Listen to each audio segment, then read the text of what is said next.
Caro presidente Valdemir Moca,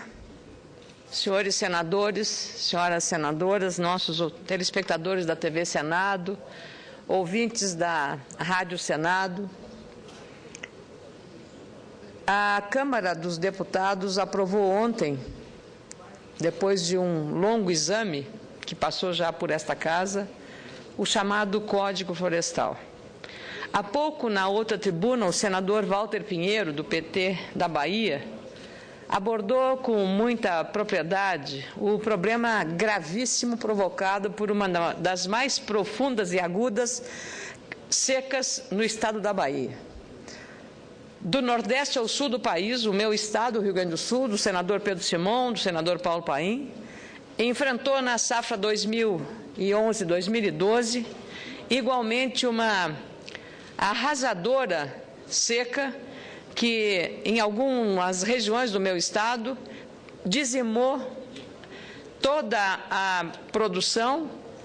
e não deu sequer ao agricultor a possibilidade de colher aquela semente que ele havia jogado na terra. E isso está tudo interligado, presidente Valdemir Moca, que conhece profundamente a matéria. Tudo está interligado à questão da produção de alimentos em nosso país, a produção agropecuária com sustentabilidade.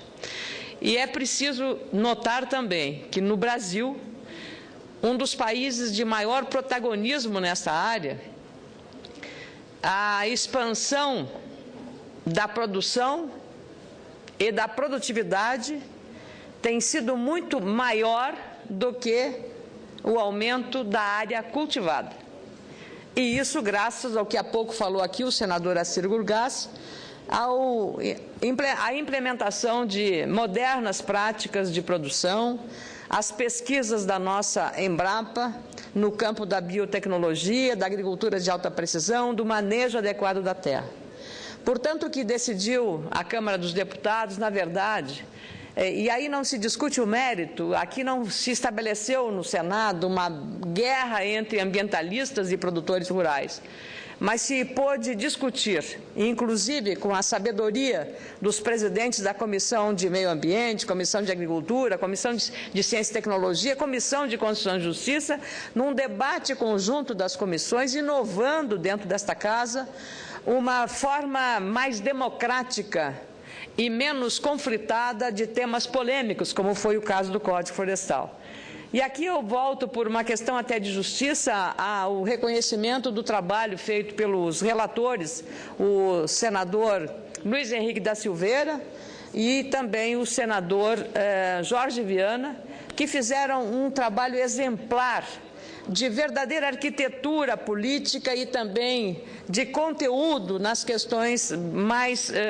polêmicas do chamado Código Florestal. E desta casa saiu um entendimento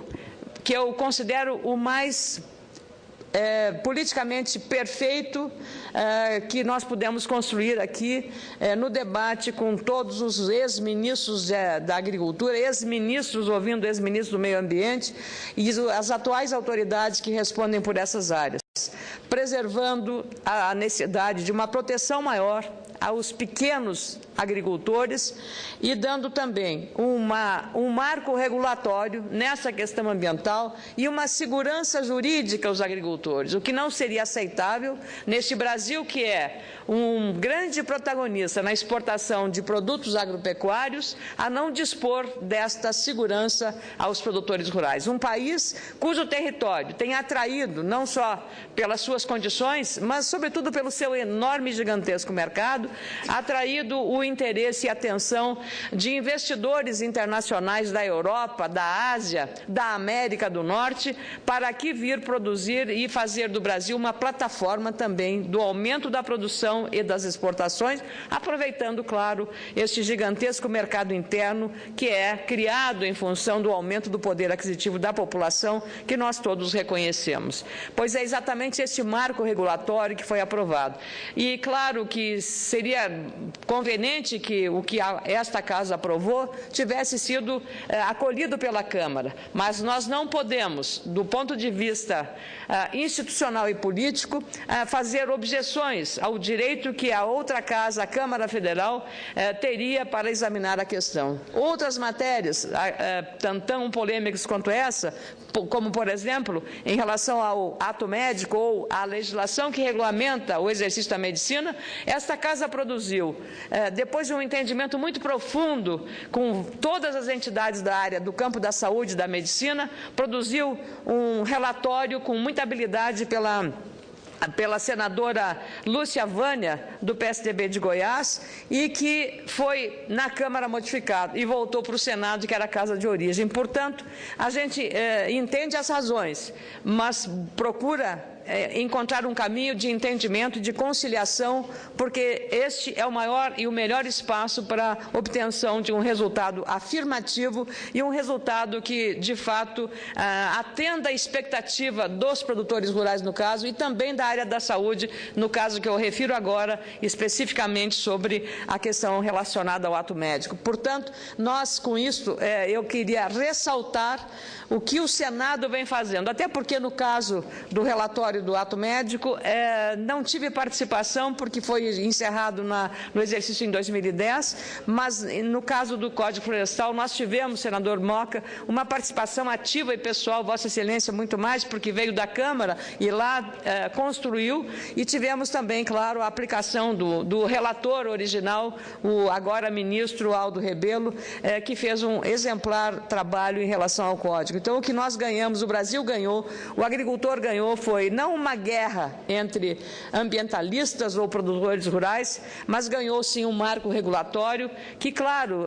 a presidenta Dilma Rousseff terá o espaço necessário para fazer as correções que o governo, como questão de Estado, considerar necessário para vetar ou sancionar naquilo que for adequado ao interesse nacional. Não há outra maneira de entender esta matéria a não ser sobre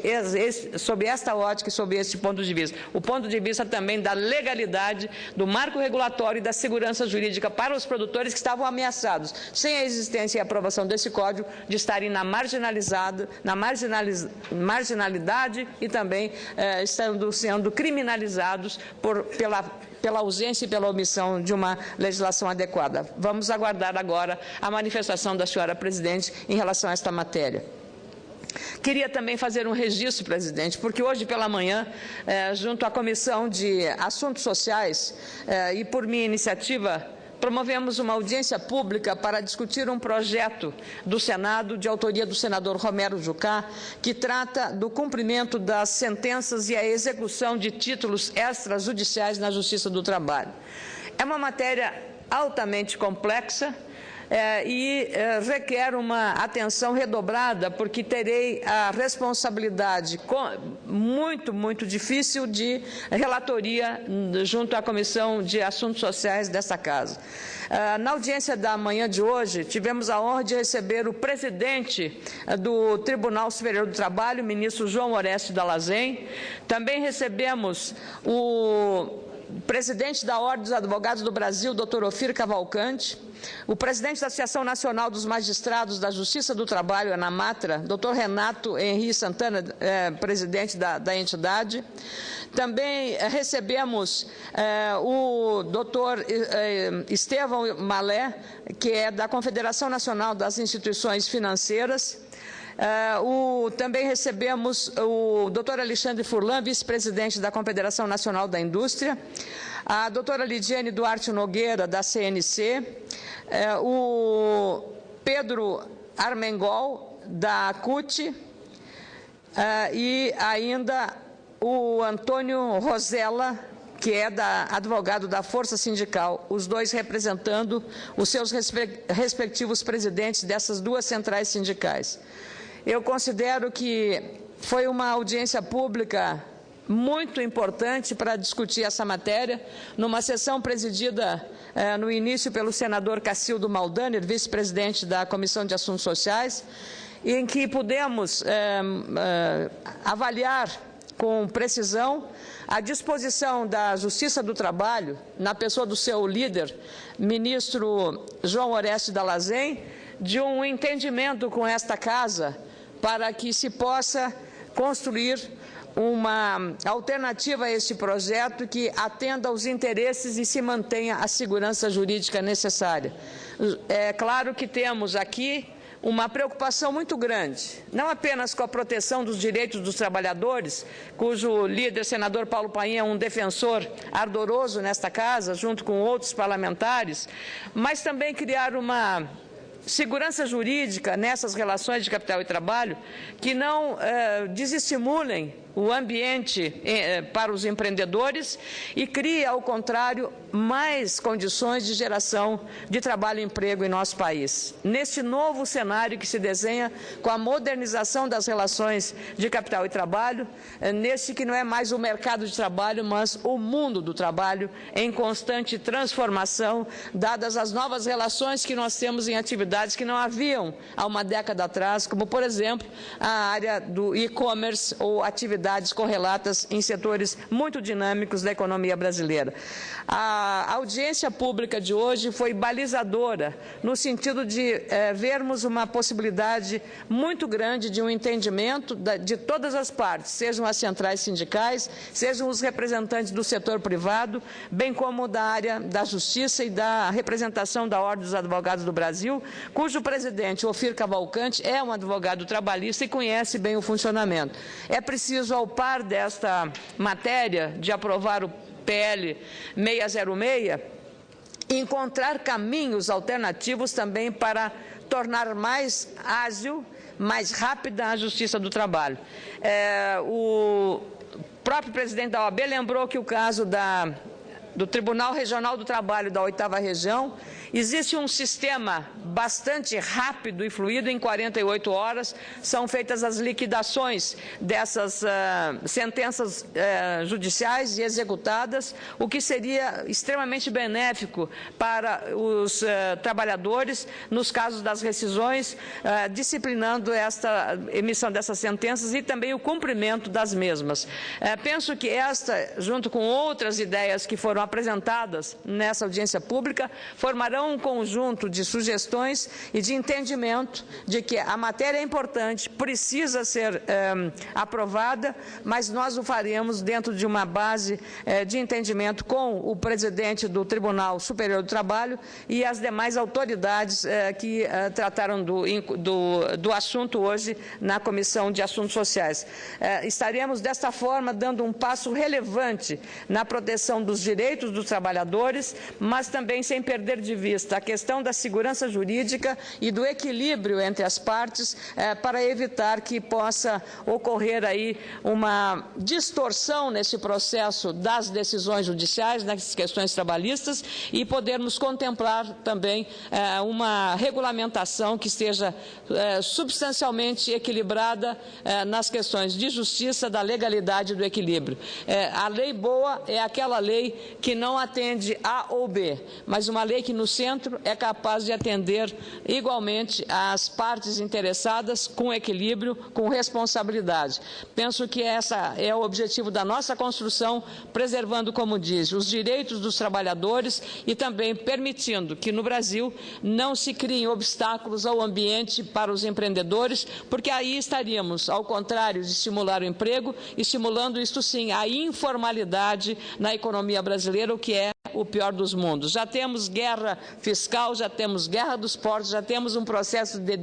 desindustrialização e não seria adequado nem positivo para a economia brasileira e para a oferta do emprego e do trabalho que nós criássemos dificuldades para esses setores aumentarem o seu desenvolvimento, especialmente quando se tratam de pequenas e médias empresas, sejam elas do comércio, da indústria ou de serviços. É preciso exatamente atentar para essa necessidade